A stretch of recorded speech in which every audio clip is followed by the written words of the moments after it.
Республика вновь присоединилась к акции «Тотальный диктант». Автором текста в этом году стала писательница Гузель Яхина. Отрывки текста с названиями «Утро», «День» и «Вечер» рассказывают об одном дне из жизни учителя немецкой словесности Баха. Лирический текст переносит читателей в далекий 1916 год, в немецкое местечко Саратовского Поволжья. Молодая писательница получила известность после выхода в свет романа «Зулейха открывает глаза» о судьбе татарской женщины в тоталитарном государстве.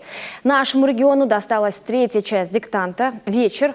В тексте было очень много депричастных оборотов, вводных слов, сложных прилагательных, а потому некоторым участникам диктант показался сложнее, чем в предыдущие годы.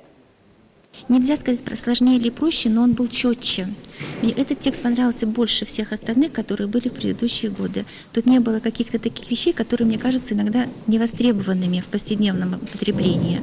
Здесь все очень прозрачно, очень четко, двусмысленности никакой нет. Это то, что людям нужно для того, чтобы использовать в письменном виде русский язык.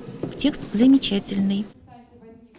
Напомним, тотальный диктант проводится в 15-й раз. Сейчас его написали в 80 странах мира.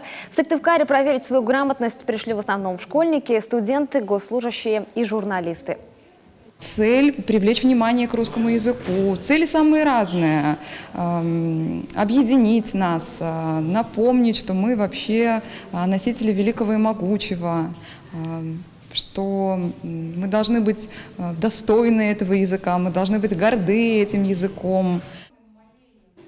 Тотальный диктант – это ежегодная образовательная акция. Цель – показать, что быть грамотным важно для каждого человека. А еще благодаря масштабу с некоторых пор это еще и акция по поддержке русского языка.